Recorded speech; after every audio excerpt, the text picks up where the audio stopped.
Kita mau melakukannya semuanya supaya Tuhan disenangkan. Sebelum kita memulai kebaktian ini, mari kita bersatu di dalam doa. Kita mau saat teduh sejenak, kita mau tanggalkan semua beban pikiran kita. Kita mau benar-benar memuji, memuliakan Tuhan dan benar-benar dilawat oleh Roh Kudus. Tuhan Yesus, terima kasih untuk siang hari ini. Tuhan menyuruh kami, Tuhan mengundang kami untuk ada di persekutuan ini. Terima kasih ya Tuhan, pasti ada rencana Tuhan yang luar biasa di dalam hidup kami. Dimanapun Tuhan tempatkan kami tahu Tuhanlah yang memilih kami.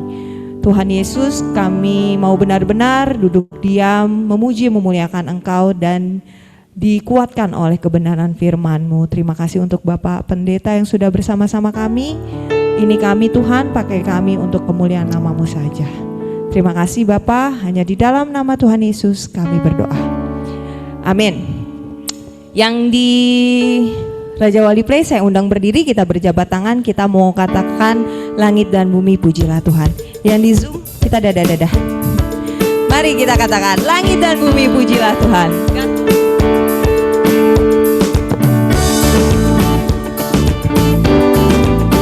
Kita bersukaria. Siapa yang bahagia senyum dulu. Yang di Zoom senyum juga.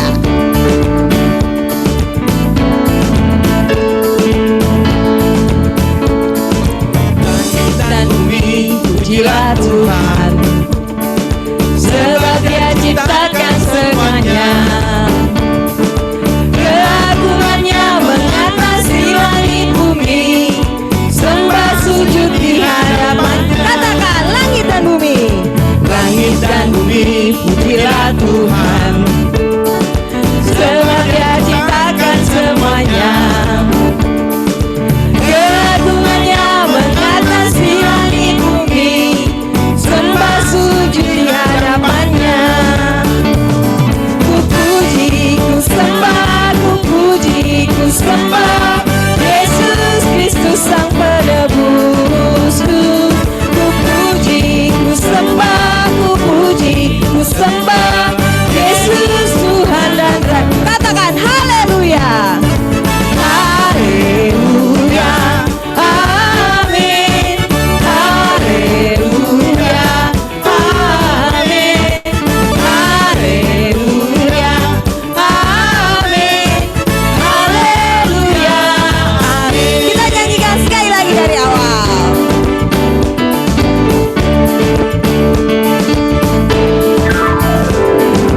Langit dan bumi pujilah Tuhan, sebab Dia ciptakan semuanya. Keagungannya mengatasi langit bumi, sembah sujud di hadapannya. Ku puji, ku sembah, ku puji, ku sembah Yesus Kristus Sang Penebusku. Ku puji, ku sembah, ku puji, ku sembah Yesus Tuhan dan Raja. Haleluya. Haleluya. Amin. Haleluya. Amin. Haleluya. Amin. Haleluya. Katakan sekali lagi haleluya. Haleluya. Amin. Haleluya. Amin.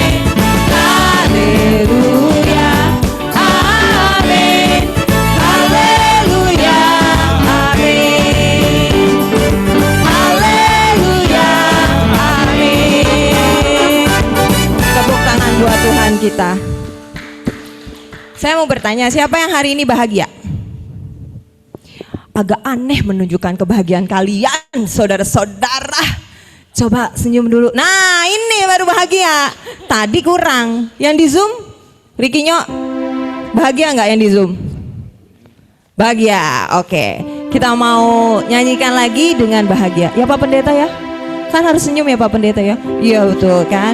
Pemain musik senyum? Oke. Kita katakan masuk hadiratnya dengan hati yang bersyukur.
kita bernyanyi, kita memuji Tuhan, Tuhan hadir. Padahal nggak bernyanyi, nggak pun, Tuhan udah ada di hati kita. Jadi yang kita lakukan benar-benar untuk kita sendiri. Kita memuliakan Tuhan untuk kekuatan kita. Dan pasti kalau kita memuji Tuhan, Tuhan akan lebih tersenangkan. Benar nggak sih Pak Pendeta? Saya sok tahu nih. Silakan duduk Bapak Ibu. Kita akan masuk ke kebenaran firman Tuhan. Kita mau mendengarkan kebenaran firman Tuhan yang akan dibawakan Bapak Pendeta. Judulnya Tuhan tak pernah salah. Betul nggak? Siapa yang percaya Tuhan tidak pernah salah? Kalau lagi bahagia, kalau lagi nggak bahagia, kalau lagi, saya baru tadi malam dapat 2 berita. Satu, orang tua mamahnya teman kami yang didoakan di sini meninggal. Kakak sepupu saya yang dari India, yang maksudnya dari arah bapak saya, umurnya beda cuma 3 tahun sama saya, stroke. Sekarang di ICU. Tapi gimana caranya? Tuhan tak pernah salah. Kita mau mendengarkan apa sih kekuatan yang akan diberikan pada kita hari ini. Bagi yang berbahagia pasti gampang bilang Tuhan tak pernah salah. Bagi yang sedang bersedih, kita pasti mudah juga dengan kekuatan dari Roh Kudus. Kita akan nyanyikan Tuhan menghiasi kehidupan kita dengan kemurahan-Nya.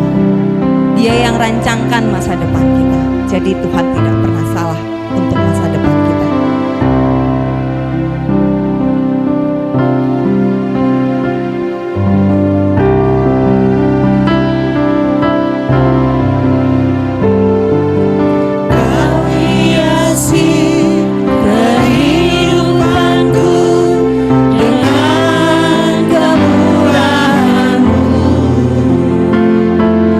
Kau rancangkan masa depanku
buat saya. Sekali lagi dengan sungguh-sungguh katakan, Tuhan baik buat saya. Tuhan, ini saya katakan di hadapan-Mu dalam ibadah yang sebentar ini, pada siang hari ini yang sudah Engkau sediakan bagi kami waktu dan tempat yang terbaik. Kami percaya supaya kami tahu bahwa Tuhan itu baik. Seringkali kami memaknai yang berbeda tentang Tuhan ketika keadaan kami tidak baik seperti yang dikatakan oleh WL hari ini yang memimpin kami dalam pujian di hadapan-Mu. Tapi biarlah kami mengerti hari ini. Maka urapi kami semua, urapi telinga kami supaya kami mampu mendengar perkataan-Mu, dan urapi pikiran kami supaya kami mengerti atas apa yang kami dengar, dan terlebih lagi urapi hidup kami, hati kami, supaya menjadi tanah yang baik di hadapan-Mu. Sehingga setiap apa yang kami dengar dan kami mengerti, semuanya tertabur di hati kami sebagai benih yang akan berakar, bertumbuh dan berbuah, menggerakkan kehidupan kami semuanya. Sehingga hidup kami bukan hanya diberkati oleh Tuhan, tapi sampai kepada tujuan-Mu, yaitu hidup yang menjadi berkat bagi semakin hari semakin banyak orang di sekitar kami. Terima kasih Tuhan, di dalam nama Yesus, mari kita semua yang siap diberkati dengan perkataan Tuhan, mari katakan bersama-sama, amin, amin, amin. Silakan duduk, shalom semuanya. Jadi saya sampai jam 12 kurang seperempat ya? Kurang 10 ya. Nah baik. Shalom semuanya, saya perkenalkan, namanya sudah ada di situ, berarti sudah tidak perlu memperkenalkan. Cuman pelayanan saya ada di Gereja Betel Indonesia di Mall Depak Pejaten Mall. Jadi kalau ini lurus terus, jangan sebelah kiri, nanti sebelum perempatan Ragunan itu mallnya berada ya. Nah, judul ini memang kenapa kita harus berkata Tuhan tidak pernah baik. Ini sebetulnya hidup yang nanti ujungnya kita harus hidup itu tidak dituntun oleh perasaan. Jadi kalau kita mengandalkan perasaan kita, maka itu perasaan itu sinusoidal ya. Naik turun tergantung dari fakta kehidupan di sekitar kita. Betul ya? Jadi kalau faktanya baik, maka perasaan kita menjadi naik gitu kan. Kalau faktanya turun, maka akan menjadi perasaan kita juga turun ya. Teman lain yang sedang naik pun kita anggap sebagai sesuatu yang bagi kita tidak baik buat hidup kita, betul ya? Sehingga itu semua fakta-fakta itu kalau kita tidak hidup dituntun oleh kebenaran firman Tuhan atau iman, maka hidup ini akan menjadi sinusoidal. Kadangkala kita menjadi yang semangat sekali, besok menjadi orang yang lemah sekali. Kadangkala hari ini kita begitu sukacita betul, cheer betul di kehidupan kita, melihat segala sesuatu indah, baru keluar rumah aja lihat pohon indah rasanya gitu ya. Tapi kadangkala begitu kita sedang tidak mood, maka begitu lihat pohon di depan rumah juga jadi tidak menarik di hadapan kita ya. Seperti biasa-biasa aja kita berangkat kantor juga demikian ya. Kalau hari ini akan ada untung besar, hari ini akan ada yang luar biasa bagi kehidupan saya, waduh kita semangat berangkat ke kantor. Tapi kalau di kantor nanti, saya harus hadapi ini, saya dipanggil ini, saya selesaikan ini dan lain sebagainya, maka berangkat kantor seperti pergi ke neraka rasanya. Ya, rasanya tidak ada sesuatu yang menggairahkan hidup kita. Jadi hidup ini maka dengan dituntun oleh apa itu penting ya. Jadi kita punya perasaan, jadi hidup ini harus dituntun dengan iman. Dan iman itu dasarnya kalau itu sebuah gerbong kereta yang dituntun oleh sebuah lokomotif misalkan begitu ya. Maka lokomotif kehidupan kita harus apa? Iman yang berdasar firman Tuhan. Nah seringkali kita tidak begitu perhatian dengan firman Tuhan ini, kecuali di hari Minggu, kecuali kita dalam ibadah-ibadah. Sehingga setiap hari kehidupan kita tidak dituntun oleh iman yang berdasar kepada firman. Tapi hidup kita dituntun dengan perasaan. Seharusnya gerbong itu lokomotifnya harusnya iman. Sehingga semua fakta yang akan kita hadapi, kehidupan yang kita terima, maka semua itu kita akan mengandalkan lokomotif kita yang terus berjalan dengan firman Tuhan. Yang mengerti katakan amin. Kalau hidup kita dituntun dengan perasaan kita, maka lokomotif ini tidak akan berjalan dan mengatrol kehidupan kita ya. Kalau kita lemah tidak ada yang menguatkan. Kalau kita lagi begitu luar biasa senangnya tidak ada yang mengendalikan dan lain sebagainya ya.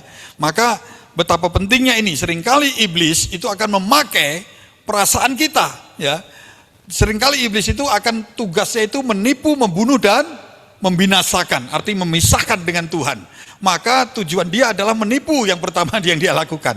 Maka perasaan kita sering tertipu ya. Kita sudah punya suami yang baik, rasanya begitu di kantor ketemu yang ada yang lebih baik gitu ya. Punya suami yang ganteng, di kantor ketemu yang lebih ganteng lagi, begitu ya. Di rumah sudah begitu luar biasa keadaannya, diberkati Tuhan dengan suami dan anak-anak yang kadang-kala tidak selalu tiap hari menurut perasaan kita yang tidak menyenangkan, kadang-kala juga membosankan, begitu gak ya? Tiap hari bangun tidur sampai kita pulang dan nanti tidur lagi ketemu dengan pasangan yang itu aja, begitu ya? Kadang-kala anak-anak menjadi merepotkan kita bahkan ya. Segala sesuatu kalau kita mengandalkan perasaan, maka kita tidak akan memiliki kehidupan yang mempunyai grafik yang terus naik tidak menjadi turun. Padahal rancangan Tuhan itu adalah terus naik, tidak menjadi turun. Menjadi kepala bukan ekor, yang keluar masuk kita akan diberkati. Dan rancangan Tuhan itu bukan kecelakaan, itu semua ada dalam firman Tuhan. Rancangan Tuhan itu bukan kecelakaan. Maka rancangan Tuhan itu masa depan yang penuh dengan pengharapan. Yang percaya, beri tepuk tangan dulu untuk rencana Tuhan itu bagi hidup kita. Kenapa saya katakan supaya kita berkata Tuhan itu baik, karena rancangannya itu bukan rancangan jahat atas hidup kita. Nah, bagaimana kalau kita terjadi sesuatu atas kehidupan kita? Tadi diceritakan orang yang kita kasih meninggal, sepertinya segala sesuatu diambil yang lagi belum selesai, rasanya harus sudah selesai dan seterusnya. Segala sesuatu itu pasti akan mendatangkan kebaikan. Firman Tuhan Roma 8 ayat 28. Bagi siapa? Bagi orang-orang yang mengasihi Tuhan. Yang berarti katakan amin. Nah, ada bagian Tuhan dan juga ada bagian Tuhan yang dikerjakan. Maka mari kita baca ayat yang menjadi nats kita. Satu ayat saja, ditulis nggak di situ? Kejadian 2 ayat 15. Mari kita baca bersama-sama dengan suara keras. 1, 2, 3. Tuhan Allah mengambil manusia itu dan menempatkannya dalam Taman Eden. Untuk apa? Mengusahakan dan memelihara taman itu. Ini cerita di awal daripada Alkitab kita buka. Setelah ayat pertama, ya ayat kedua. Setelah pasal pertama, pasal kedua. Jadi kita akan memahami ayat ini, ayat di dalam perjanjian lama ini. Saudara, dikatakan Tuhan Allah mengambil manusia itu dan menempatkannya dalam Taman Eden. Nah saudara, di dalam ayat ini ada dua bagian. Ada satu yang harus Tuhan kerjakan, yaitu kalimat menempatkannya. Dan ada bagian manusia yang harus manusia kerjakan, yaitu Adam dan Hawa itu, yaitu untuk apa? Mengusahakan dan memelihara. Jadi kalau itu bagian Tuhan, yaitu menempatkan, maka kita berusaha seperti apapun yang namanya, ayo bahagia, kita tidak akan pernah mengalami bahagia. Ya. Kalau kita maknai bahwa misalkan di rumah pasangan kita ini ada Tuhan yang menempatkan, kita akan menikmati kebahagiaan karena rancangan Tuhan itu bukan kecelakaan. Yang mengerti katakan amin. Ya, segala sesuatu pasti untuk mendatangkan kebaikan bagi orang yang mengasihi Tuhan. Nah, saudara, itu bagian Tuhan. Bagian manusia yaitu mengusahakan dan memelihara. Nah saudara, sekarang bagaimana Tuhan menempatkan? Bagaimana Tuhan menempatkan Adam itu, bahkan menciptakan itu di dalam dunia ini. Nah saudara, Taman Eden itu adalah bagian kecil daripada dunia yang lebar. Bahkan sekarang pun kita sudah tidak kira-kira tempatnya di mana gitu kan ya. Kira-kira tempatnya di mana begitu, karena di Alkitab hanya dikatakan itu dibatasi dengan sungai Efrat, sungai Tigris dan lain sebagainya, dan di dalamnya itu berisi tumbuh-tumbuhan dan binatang yang sudah luar biasa diciptakan oleh Tuhan. Artinya ketika kalau kita baca ada sungai, itu artinya ada kehidupan di dalamnya. Yang mengerti katakan amin. Jadi manusia itu bisa akan hidup di dalamnya. Jadi di antara dunia yang belum terjamah, antara dunia yang begitu luas pada waktu itu, maka bagian yang disediakan yang luar biasa. Karena apa? Karena rancangan Tuhan dan kebaikan Tuhan, kasih Tuhan. Jadi saudara dan saya itu bahkan untuk ada di dunia ini yang kita maknai hanya karena orang tua kita dengan sengaja maupun tidak sengaja berhubungan badan lalu hamil ibu kita. Tapi Alkitab katakan apa? Bahwa kehidupan kita itu dahsyat. Bahkan ditenun dalam kandungan ibu kita. Siapa yang menenun? Tuhan. Yang mengerti katakan amin. Mari katakan kejadianku dahsyat. Banyak orang berusaha apapun, sama dokter pun mengusahakan dengan bayi tabung pun nanti di akhir dia berusaha pasti dia katakan, Bapak Ibu semua ini harus berdoa. Karena kalau bukan Tuhan maka tidak akan pernah jadi. Ya. Jadi dia memaknai bahwa yang merajut kita di kandungan ibu kita pun juga adalah Tuhan. Tanpa tangan Tuhan bekerja di dalamnya, maka kita itu tidak ada. Jadi seperti apapun keluarga kita ditempatkan oleh Tuhan, maka kita harus mensyukuri. Orang tua kita, seperti apapun orang tua kita, seperti apapun ibu kita, seperti apapun kayanya, seperti apapun miskinnya orang tua kita. Kalau kita senantiasa mengasihi Tuhan dan mengerti rancangan Tuhan adalah bukan kecelakaan dalam hidup kita, dan bagian kita mengasihi Tuhan, maka kita akan temukan keindahan dalam keluarga seperti apapun. Keluarga yang miskin pun kita akan puji Tuhan saya dilahirkan dalam keluarga yang miskin. Oleh karena itu saya sekarang ini, nah kan gitu. Keluarga kaya, puji Tuhan saya menjadi keluarga yang pewaris. Karena sudah ada, saya tinggal mengusahakan saja. Gitu kan? Jadi segala sesuatu bisa kita maknai bahwa itu adalah baik buat kita. Nah, saya tidak akan bicara itu ya, tapi saya bicarakan bagaimana Tuhan menempatkan ini. Betapa sebelum Tuhan itu menempatkan manusia ini, Tuhan sudah menyediakan dulu. Tuhan sudah lebih dulu apa? Menyediakan.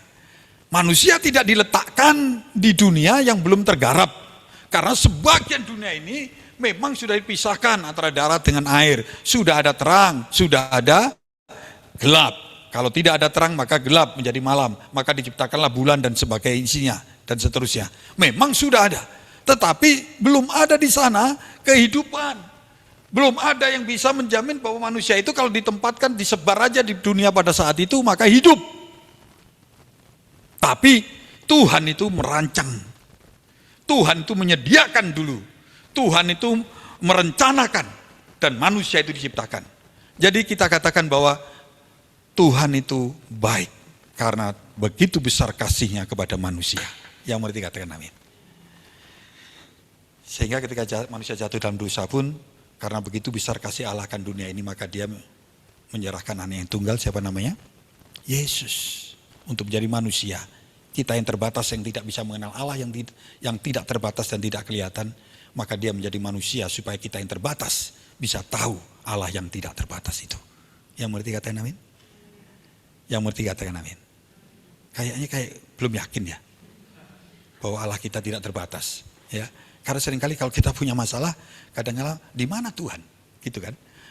Lalu ketika kita berdoa untuk teman hidup, waduh bertahun-tahun yang lain nggak sengaja ketabrak pintu aja bisa ketemu teman hidupnya, gitu ya. Lalu, waduh di mana Tuhan? Saya sudah berdoa, sudah melayani dan seterusnya. Ya. Lalu begitu setelah menikah pengen punya anak, yang lain begitu kawin setengah jam udah langsung hamil dan seterusnya ya beritanya. Saya ini udah bertahun-tahun, kenapa kok tidak bisa hamil-hamil dan seterusnya. Padahal usaha dilakukan. Lalu biasanya kita lalu teriaknya kepada apa? Tuhan. Kenapa Tuhan? Kenapa Tuhan? Dan kita sering kali bertanya tentang kenapa Tuhan. Karena kita tidak dituntun dengan iman. Dengan setiap firman yang disediakan Tuhan untuk kita bisa hidup di dalamnya. Dan dituntun menjadi lokomotif kehidupan kita. Yang berarti katakan amin. Sehingga kita banyak tidak tahu tentang Tuhan. Memang Tuhan itu gak kelihatan. Maka dia perlu menjadi manusia. Supaya kasihnya itu kelihatan. Supaya kasihnya itu dirasakan. Karena begitu besar kasih Allah akan dunia ini. Sehingga dia mengaruniakan anaknya yang tunggal. Yesus Kristus. Supaya kita mengenal Allah kita. Dan kita diselamatkan. Dan dari mulut kita Roma 11:9 mengakui. Dan hati kita percaya bahwa dia sudah dibangkitkan. Maka kamu akan diselamatkan kata Tuhan. Dibebaskan dari dosa, diampuni, kematiannya dan seterusnya.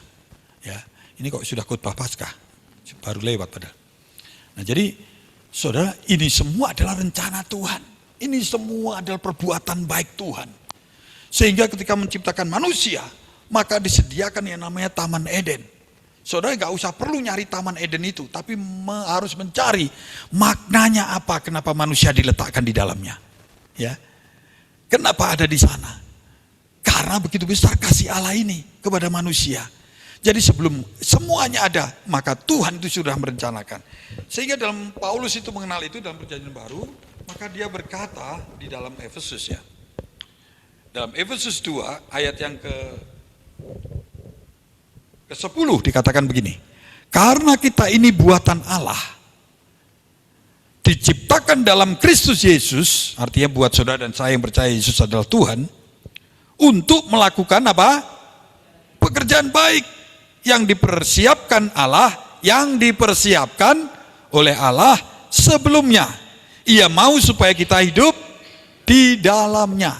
Jadi jelas Paulus itu yang sekian ribu dari kehidupan Musa, maka mengenal Allah yang begitu mengasihi manusia. Dia juga mengetahui itu, bahwa Allah itu yang menempatkan, Tuhan itu yang mempersiapkan. Dia katakan karena kita ini buatan Allah, dia ngerti bahwa kejadian kita dahsyat, dia dirajut oleh Tuhan, sehingga dia ada dalam kandungan ibunya, maka buatan Allah diciptakan dalam Kristus Yesus untuk melakukan apa? Pekerjaan baik. Jadi semua tanggung jawab yang ada di tangan kita sebagai anak-anak Tuhan, itu pasti baik. Jangan ada yang pernah bersungut-sungut tentang apa yang kita kerjakan hari ini. Aduh, saya di lapangan, kerjaanku itu brengsek, nyusahin saya, jam-jam saya habis oleh karena saya harus di lapangan terus, kulit saya hitam kayak begini, gak bisa dandan, sampai gak sempat dandan gitu ya. Tapi mari katakan, enak kamu yang di tempat di AC terus gitu dan seterusnya. Kamu cuman di belakang komputer dan lain sebagainya, aku harus dan seterusnya. Enggak. You mau diletakkan dimanapun Tuhan menempatkan, itu ada pekerjaan baik di tanganmu. Yang berarti katakan amin. Ada bagian Tuhan yaitu memberikan itu, meletakkan itu, dan itu semua sudah dipersiapkan Allah sebelumnya supaya kita hidup di dalamnya. Pekerjaan yang kita ada dalam tangan kita ini baik. Pekerjaan baik. Tergantung bagaimana kita mengerjakan supaya kita hidup di dalamnya, supaya memaknai bahwa apa yang kita terima itu dari Tuhan yang baik itu. Yang berarti katakan amin. Kembali lagi ke ayat mana tadi? Kejadian 2 ayat 10, ayat 15. Tuhan Allah mengambil manusia itu dan menempatkannya di Taman Eden. Artinya satu hal ini adalah bagian Tuhan. Gak bisa, dia ini bagian Tuhan. Kalau itu bagian Tuhan, maka manusia tidak akan bisa mengerjakan dengan sempurna. Mengambil bagian itu. Kalau itu bagian manusia, maka Tuhan tidak akan mengerjakan buat kita. Yang berarti katakan amin. Ya, ada bagian itu. Bagian manusia apa? Itu yaitu mengusahakan dan memelihara taman itu. Ya, aku yang menempatkan. Maka kamu yang harus mengusahakan dan memelihara. Ya, maka Tuhan pasti beri kekuatan. Itu jelas. Karena dia dari ayat yang lain berkata, semua itu tidak akan melebihi kekuatanmu. Ya. Nah, saudara, maka bagian kita harus usahakan. Apa yang kau harus usahakan dan apa yang kau harus pelihara. Di mana kau ditempatkan? Dalam keluarga. Kalau kau menjadi anak, kau harus usahakan itu. Hormati orang tuamu supaya panjang umurmu. Itu bagianmu, bukan bagian Tuhan. Yaitu hormat kepada orang tua. Ya. Lalu kalau itu ada dalam hubungan, dalam keluarga kecilmu sebagai suami istri, maka pasanganmu itu Tuhan yang menempatkan. Selama engkau sudah diberkati oleh Tuhan, lewat yang kelihatan yaitu otoritas tangan pendeta ditumpangkan atasmu, maka itu yang terbaik. Pacar-pacarmu yang 1, 2, 3, 4, 5, 6, 7, berapa Bung? Sebelum menikah? Nyong Ambon. Jadi 10 atau 15 di belakang kita, itu yang tidak yang terbaik. Jadi katakan itu terbaik untuk orang lain. Tapi yang terbaik itu ketika ada tangan Tuhan memberkati engkau dalam pasangan. Yang berarti katakan amin. Jadi dalam berkat Tuhan itu adalah yang terbaik. Kita kan sering reuni. Kalau saya udah jam reuni itu tinggal ngitung siapa yang meninggal, gitu aja. Kalau ketemu sakit apa gitu ya. Betul. Oh, dia kena stroke. Dulu paru-parunya udah kena. Aduh, ininya. Aduh si Nur udah kena paru-paru apa? Kanker paru-paru ngerambat lagi sekarang ke payudara dan seterusnya. Ceritanya itu sakit. Kalau sakitnya makin banyak, makin hebat. Kalau usia sudah di atas 60 itu. Ya. Kalau kita reuni, itu yang dibicarakan sakit penyakit, nggak tahu. Ngomong yang lain juga berakhirnya di sakit penyakit aja. Aduh, aku udah nggak bisa, tenis sudah nggak bisa, ini nggak bisa. Kenapa? Ini kecepet. Nanti kecepet kita ngomong, sama dong. Saya lebih lagi, itu udah merapat ke sini. Gak mau kalah. Coba kalau masih usaha segini, kalau ketemu reuni ceritakan, kantorku, ya, usahaku, keluargaku, anakku, gitu kan ya. Nah, tadi mau ngomong apa saya? Jadi, kita yang harus usahakan. Kalau Tuhan sudah menempatkan pasangan itu di sampingmu, usahakan. Apa perintah Tuhan untukmu? Kalau engkau wanita, perintahnya apa? Hei suami-suami, hei istri-istri, apa? Tunduklah pada suamimu. Coba berapa yang katakan kecil itu Tuhan? Pasti berat. Kenapa? Karena bukan melihat Tuhan yang menempatkan, tapi melihat siapa? Pasangannya. Egoisnya bukan main, tidurnya ngorok gitu ya. Kalau dulu masih pacaran mending ya. Kalau sekarang perutnya sudah hamil 8 bulan begitu, mana bisa kita tunduk pada dia. Dia pengennya menang terus, gak pernah salah dalam kamusnya. Bagaimana kita harus tunduk? Ya, tunduk itu artinya menempatkan dia di tempat yang terhormat. Ya, nggak ngomongin dengan tetangga. Untung kamu suamimu gitu. Kalau suamiku dan lain sebagainya. Ya, jadi itu artinya memelihara dan mengusahakan. Apa yang kamu pelihara? Kasih itu. Apa yang kamu usahakan? Yang belum ada. Yang kamu lihat sedikit. 1 talenta. Usahakan menjadi 2. Kalau 3, usahakan menjadi 6. Kalau 5, usahakan menjadi 10. Kalau kita tidak mengusahakan, maka kata Tuhan, bukan hanya kita pemalas. Tapi dikatakan, hei hambaku yang jahat di hadapan Tuhan. Jadi jahat itu bukan perkara membunuh, bukan perkara memutilasi dan seterusnya. Tapi jahat itu ketika kita tidak sesuai dengan kehendak Tuhan. Yang tidak memultiplikasikan, yang tidak mengusahakan, yang tidak memelihara segala sesuatu yang dari Tuhan. Ya, Tuhan berkati. Sudah selesai? Belum. Jadi usahakan. Kalau itu di keluarga, kalau di kantor. Kadang-kadang pekerjaan kita tidak menyenangkan. Kadang-kadang menyenangkan. Tapi kalau sekarang itu gampang memaknai. Begitu banyak orang di luar sana membutuhkan pekerjaanmu. Jadi hargai itu sebagai dari Tuhan. Maka usahakan. Kalau kau diberi tes jangan cuek-cuekan. Udahlah ini bagian orang lain. Mau berkembang terserah, mau untung terserah. Tuh gaji saya tetap segini-segini aja. Enggak. Kita anak Tuhan harus ngerti. Orang yang dituntun dengan lokomotif iman dan berdasar pada firman Tuhan. Maka dia akan usahakan. Dia akan lipat kali gandakan. Bagaimana supaya perusahaan ini diberkati oleh Tuhan. Karena kesejahteraan kota ini juga kesejahteraanku. Ya, yang berarti katakan amin. Itu firman Tuhan katakan. Jadi kesejahteraan kantor ini juga kesejahteraanku. Kita memaknai bukan hanya karena digaji. Bukan hanya meningkatkan gaji kita untuk terus meningkat. Sampai kapan? Tapi usaha kita ini karena perintah Tuhan. Usahakan dan pelihara. Yang berarti katakan amin. Pelihara. Demikian pula anak-anak kita. Kalau engkau punya anak 1, 2, 3. Saudara yang gak punya anak itu banyak. Yang berdoa bertahun-tahun sampai belum. Itu banyak. Jangankan anak, pasangan aja juga masih berdoa. Maka kalau engkau mendapatkan itu dari Tuhan. Tuhan sudah tempatkan itu. Apalagi ibu sudah tempatkan di rahimmu. Ditenun dalam rahimmu. Bapak-bapak itu ada dalam keluargamu. Maka anak-anak itu usahakan dan pelihara. Bagaimana kalau dia cacat sejak lahir? Tuhan katakan justru dalam kelemahannya itu akan ada kemuliaan yang luar biasa. Yang berarti katakan amin. Tuhan kan pernah dijebak untuk menjawab itu. Karena untuk ukuran manusia pasti kaum Farisi bertanya, bagaimana kalau dia cacat ditempatkan dalam keluarga ini sejak lahir? Tuhan justru katakan, justru dalam kelemahan ini maka akan nampak kemuliaan Tuhan yang luar biasa. Yang berarti katakan amin. Jadi saudara, berbahagialah kalau suamimu itu hari ini kau katakan jelek. Justru dalam kelemahannya itu akan ada kemuliaan Tuhan. Wih, itu cantik-cantik punya suami jelek kok mau ya? Nah, kemuliaan Tuhan. Dikasih suami ganteng,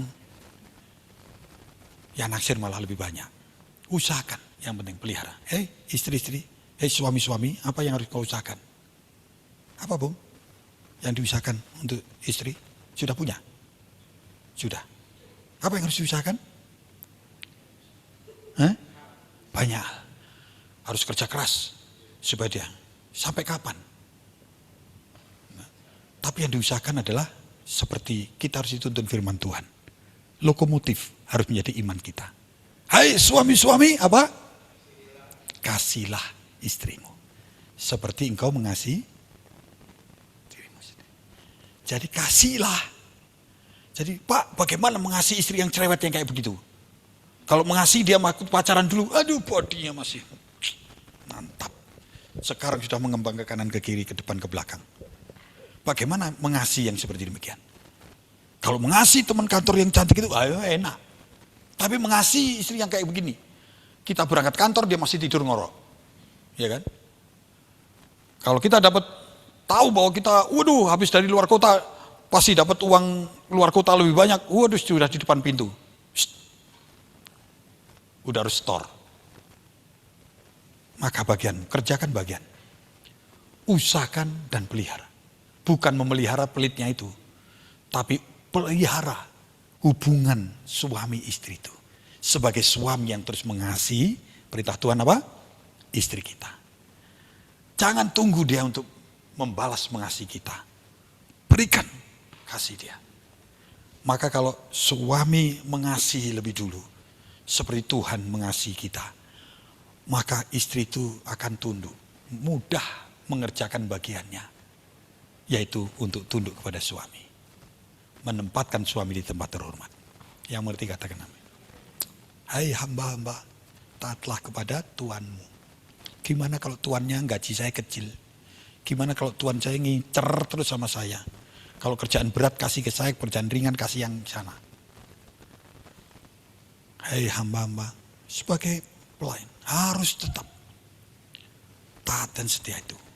Siapapun dia di atas kita, seperti apapun dia di atas kita, karakter, kemampuan dan lain sebagainya, kalau itu ditempatkan di atas kita, kalau kita ini di bawahnya struktur, maka kita harus taat dan setia. Tujuannya apa? Karena kelebihan John Maxwell, pakar kepemimpinan berkata, kelebihan pemimpin itu akan menutupi kekuranganmu, dan kekurangan pemimpin itu akan menambahkan kelebihan dalam hidupmu. Kalau pemimpin kurang sabar dan engkau taat kepada dia, maka engkau akan menjadi orang paling sabar di kantor. Ya, betul gak? Kalau pemimpin kita ini tidak menghargai orang lain dan kita ini membantu dia untuk menutupi kekurangannya, maka engkau akan menjadi orang yang paling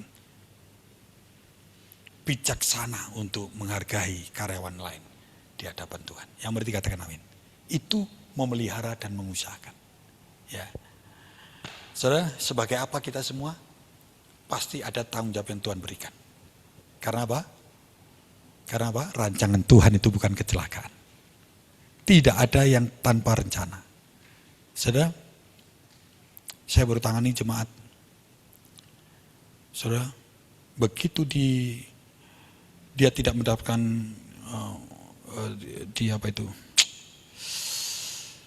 dilecehkan ya oleh pendetanya gitu ya. Dia kecewanya bukan main. Dan begitu kecewanya lalu dia tidak mempunyai pengharapan lalu bunuh diri. Sudah bertahun-tahun yang lalu. Tapi ibunya sekarang sewa pengacara untuk menuntut pendeta ini. Saya katakan menuntut susah karena bukti-buktinya tidak ada ya.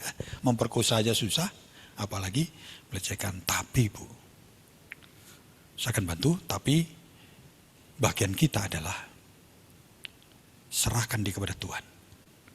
Yang pertama harus ampuni dia. Ampuni dia.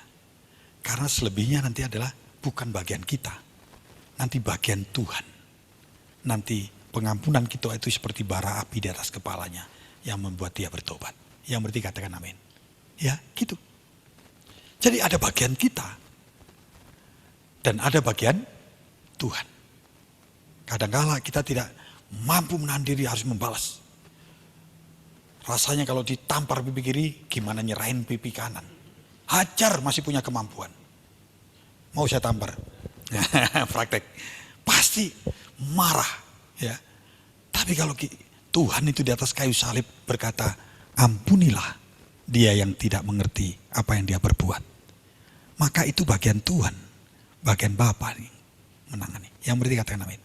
Kalau kita sudah melepaskan pengampunan, nanti Tuhan yang beracara dalam kehidupannya. Bagian kita yang harus kita kerjakan. Bapa kami yang di surga, dikuduskanlah namamu. Terus apa? Ampunilah kesalahanku. Seperti apa? Itu yang diajarkan Tuhan. Itu firman Tuhan. Itu yang harus menjadi dasar daripada apa? Lokomotif kehidupan kita. Saudara, kalau kita tidak pernah membaca firman, makin tidak mengerti apa yang Tuhan mau. Tapi kalau kita mau menyenangi membaca firman ini, ya, sampai Alkitab terjemahan baru edisi 2 sekarang sudah. Kalau kita mau baca ini dalam kehidupan kita setiap hari, maka ini akan menjadi lokomotif setiap hari dalam kehidupan kita. Satu ayat saja, itu akan mampu merubah kehidupan kita. Baca, renungkan, hafalkan, itu yang akan menjadi lokomotif dalam kehidupan kita. Kapan kita tahu Tuhan itu tidak pernah salah? Kalau kita dituntun oleh lokomotif ini. Yang mengerti katakan amin? Karena tadi pertanyaannya WL kan begitu. Kapan? Kalau dalam keadaan susah bisa nggak kita tahu bahwa dia tidak pernah salah? Kalau keadaan kita sangat buruk bagaimana? Apakah Tuhan tidak salah? Nah, itu yang akan dipakai iblis untuk menipu kita. Tapi kalau oleh firman kita tahu bahwa rancangan Tuhan itu rancangan Tuhan itu bukan kecelakaan. Dan kalau saya terjadi sekarang saat ini, segala sesuatu pasti untuk mendatangkan kebaikan. Asal saya terus mengasihi dia. Yang mengerti katakan amin. Ayub bahkan katakan, siapa di sini yang menderita Ayub? Dia anaknya mati semua. Penyakit dari ujung kepala sampai ujung kaki semua. Bahkan untuk menggaruknya dia harus ambil beling lalu digarukkan ke kulitnya sampai terkelupas. Terus apa lagi? Hartanya dirampok orang habis dan menjadi miskin saat itu. Jadi 3 hal ini datangnya bukan satu-satu, tapi berbarengan langsung. Kalau baca kitab Ayub, jangan sampai berhenti di tengah-tengah. Karena Ayub pun juga manusia, walaupun dia orang paling saleh waktu itu. Maka dia sempat berkata, mati saja daripada hidup kayak begini. Tapi di penghujung, dia akan berkata, justru dengan semua ini, saya bisa mengalami Tuhan, bisa merasakan Tuhan, bisa mengalami Tuhan. Bukan dari kata orang. Yang mengerti katakan amin. Justru saya bisa mengenal Tuhan, bukan dari kata orang, bukan dari kata pendeta, bukan dari khotbah saya, tapi saya mengalami bersama Tuhan. Ya, kadang-kala Tuhan izinkan segala sesuatu terjadi. Untuk apa? Untuk mendatangkan kebaikan bagi kita. Engkau ditempatkan dalam keluarga miskin, justru berbahagia karena engkau di dalam keluarga yang banyak. Waduh, malah enak bisa diajar kerukunan dan lain sebagainya. Nah, kalau kita memaknai ini, maka segala sesuatu yang terjadi dalam kehidupan kita membuat kita bahagia. Dalam badai pun kita masih bisa tidur nyenyak seperti Tuhan Yesus. Kenapa? Karena dia tahu pasti dia akan sampai ke seberang. Badai itu tidak akan menghanyutkan kehidupannya. Yang berarti kata amin. Anak-anak muda melihat dunia ini, jadilah berkat. Mereka berkata, bagaimana kami hidup? Kalau di masa saya sekarang, begitu susah kehidupan ini. Indonesia kemarin, kelihatannya mau, ya, jalan-jalan begitu luar biasa, investasi begitu banyak, pekerjaan begitu mudah kelihatannya, tapi tiba-tiba bisa berubah.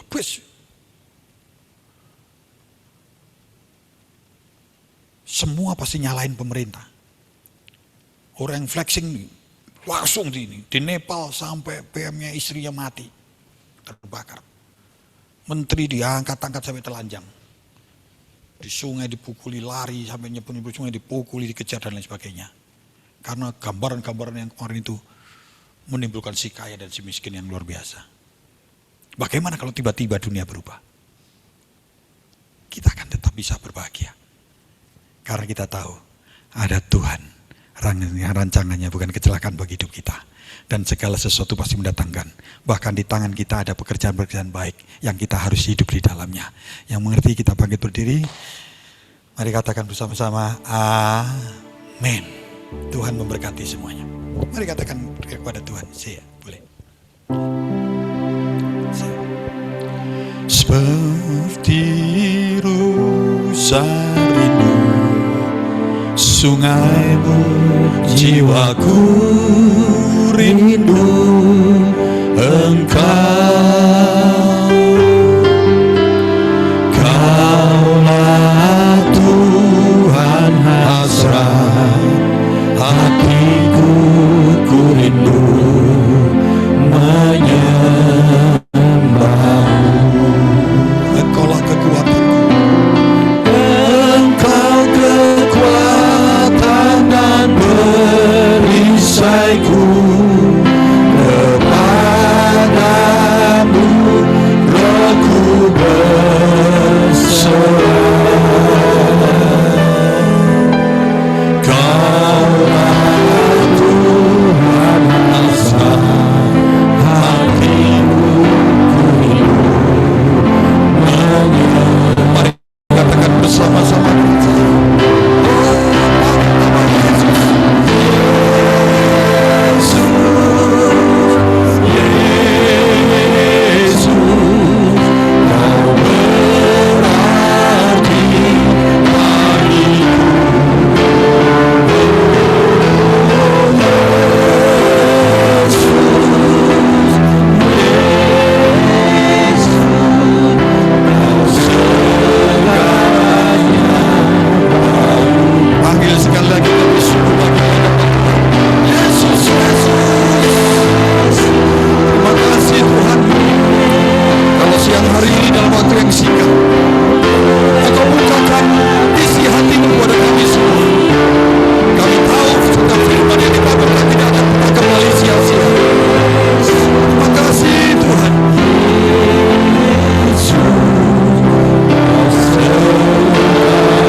Sudah mengerjakan bagian-Mu atas hidup kami, biarlah kami juga mengerjakan bagian kami. Kami tahu kalau kami angkat tangan, tidak mampu mengerjakan bagian kami. Tuhan pasti beri kekuatan dengan turun tangan dalam kehidupan kami. Terima kasih Tuhan. Terima kasih. Biarlah kami mampu mempersembahkan yang terbaik kepada Tuhan. Kami, bahkan hidup kami. Terima kasih. Di dalam nama Yesus, mari kita semua yang diberkati siang hari ini katakan bersama-sama, amin. Amin. Silakan duduk.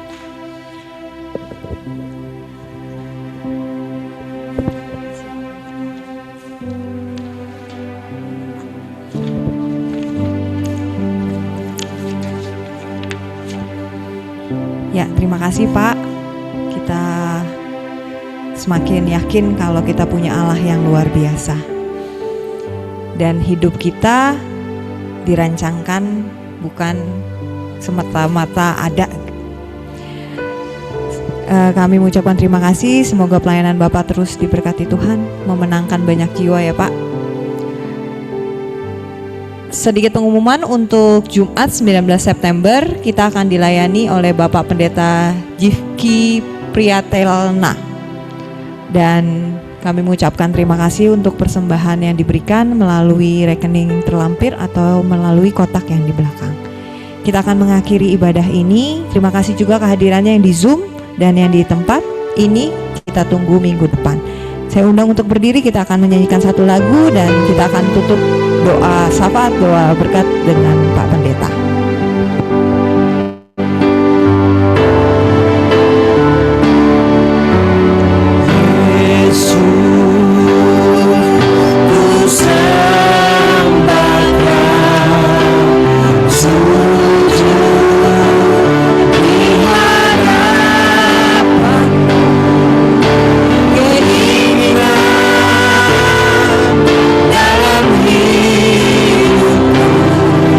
Hanya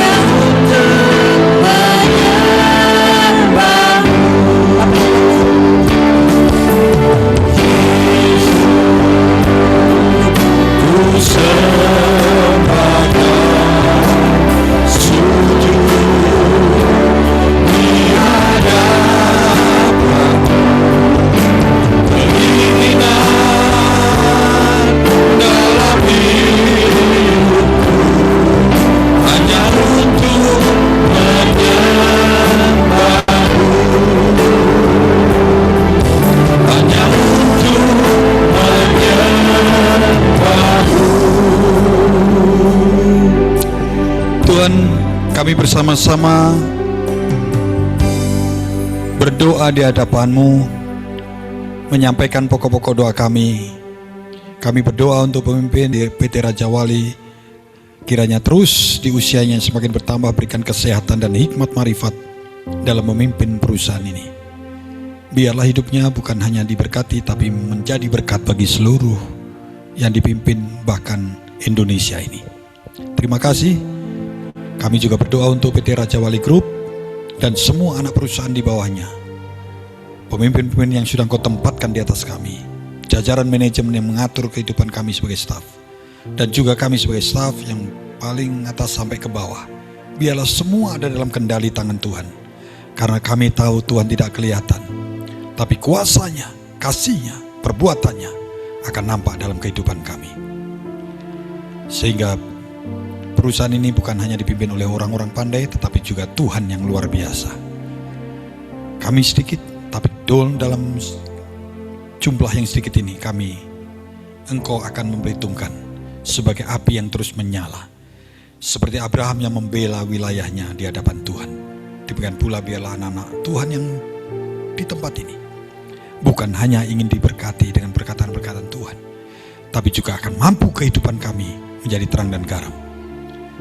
Bahkan jemaat-jemaat yang bekerja di luar Raja Wali Group yang saat ini juga mengikuti lewat Zoom, lewat online, kami mendoakan seluruh pekerjaan dan usahanya dibuat berhasil dan beruntung apapun yang dikerjakan dalam nama Yesus, sehingga kehidupannya terus naik, tidak menjadi turun, menjadi kepala bukan ekor seperti janji-Mu Tuhan.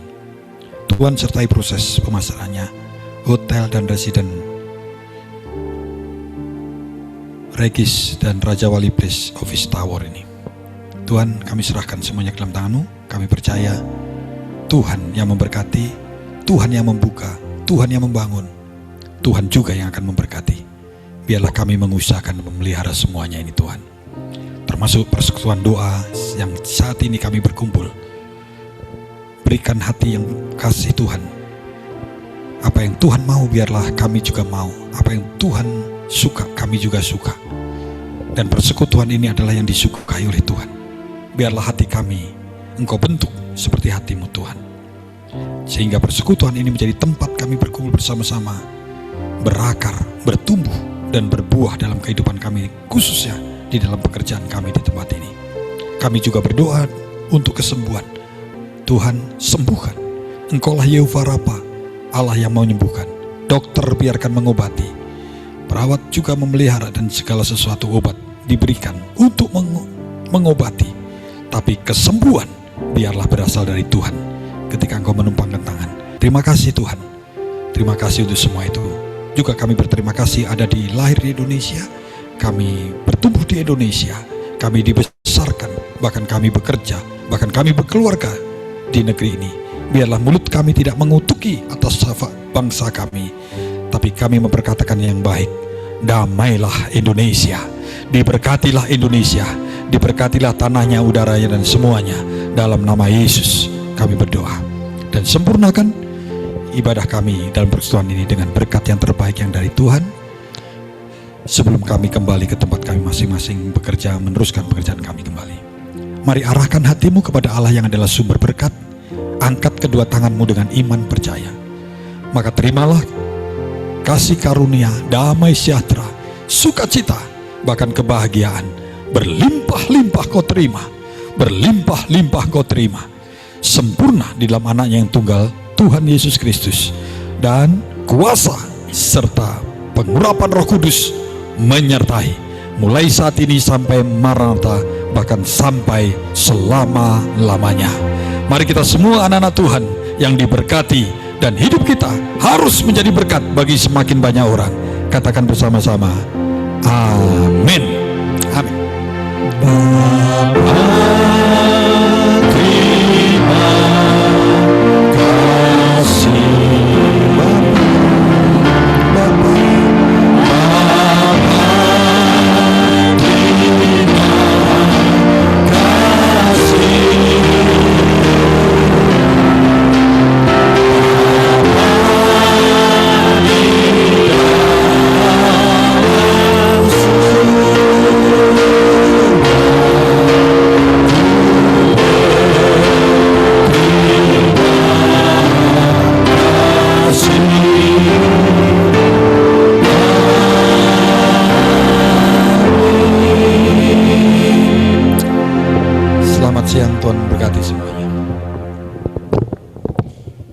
Silakan bersaat teduh.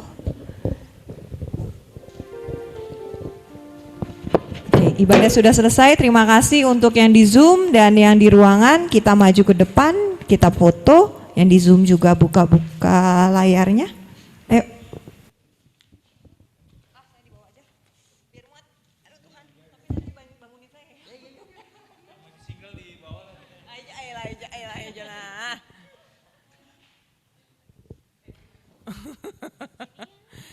Ayo.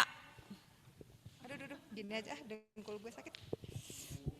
1, 2,